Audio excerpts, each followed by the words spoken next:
Pembagian hadis, ada dua pembagian hadis. Yang pertama disebut dengan mutawatir. Mutawatir ini adalah hadis yang diriwayatkannya dengan perawi yang sangat banyak, yang mereka mustahil tahilul adat wajibuhum alal kidri. Mereka mustahil pada adanya berbohong atas kebenaran hadis tadi. Yang kedua ada disebut dengan hadis ahad. Hadis ahad ini malam yablugh surut atau watur. Hadis periwayatnya tidak sampai kepada yang mutawatir, jumlah yang banyak tadi. Kalau dilihat daripada segi periwayatan hadis, ahad ini terbagi tiga. Yang pertama ada disebut dengan hadis masyhur, marwahu salasah fa'aksar fi kulli tabaqatin malam yablugh haddut tawatur. Hadis masyhur ini hadis yang diriwayatkan oleh 3 orang atau lebih setiap tingkatan, setiap tabaqah, tapi tak sampai dia kepada riwayat hadis tawatur. Berarti 3 ya. Kalau hadis alladzi la yakillu riwayatuhu anin nabi al-isnaini ila jami'i tabaqat sanad. Kalau hadis itu 2 orang, kemudian hadis gharib, dia wal hadis alladzi yang faridu diriwayati hanya 1 orang. Jadi gharib 1 orang beriwayat, hadis 2 orang beriwayat, masyhur 3 orang beriwayat.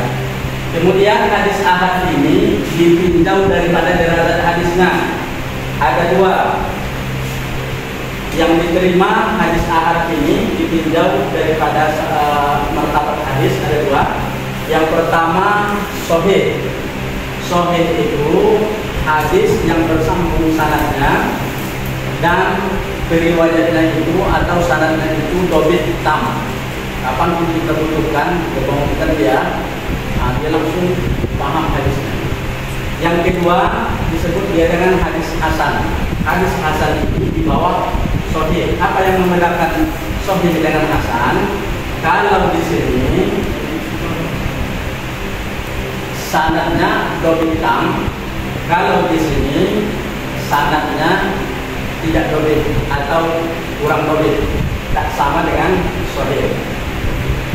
Kemudian hadis ahad yang diterima dilihat daripada amal. Yang pertama disebut hadis muhkam.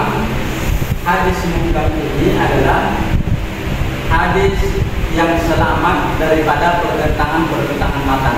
Tak ada di sini pertentangan matan. Kemudian yang kedua, mukhtalaf hadis. Hadis yang diterima karena tidak ada pertentangan padanya dan bisa dikompromikan. Kemudian yang ketiga, nasakh mansukh. Hadis yang pertama disebut dengan mansukh, hadis yang kedua yang datang disebut dengan nasakh. Dengan datangnya hadis yang kedua, maka hukum hadis yang pertama itu dinasakh, ya, nasakh mansukh, terhapus ya. Yang terakhir, kalau tadi kita berbicara hadis ahad yang diterima, kita berbicara hadis ahad yang ditolak.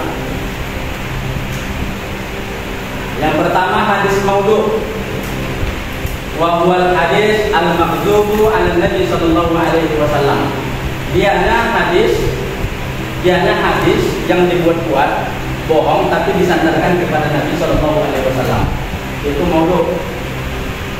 Yang kedua hadis makruh, hadis yang pada sanadnya terdapat perawi pendusta. Kalau tadi hadisnya tidak dari Nabi, kalau ini perawinya pendusta. Kemudian hadis mungkar. hadis yang terdapat daripada sanadnya melakukan fahsya, melakukan perbuatan keji, maka hadis yang diriwayatkannya tertolak, disebut dengan hadis munkar. Yang keempat, hadis mu'allal, hadis yang berilat, berpenyakit sanadnya. Apa penyakitnya? Ada di sini. Tak nampak daripada kesehatan zahirnya, badannya tidak, kemudian jasmani dan rohaninya pun tak sehat nampaknya, maka diragukan hadis yang disanadkannya itu, yang diriwayatkannya itu tidak akurat dan tidak valid. Sedangkan yang terakhir adalah hadis mutsarad. Hadis mutsarad itu ada penambahan-penambahan di matanya, dan itu bukan daripada Nabi Sallallahu Alaihi Wasallam. Baik, kita tutup perkuliahan.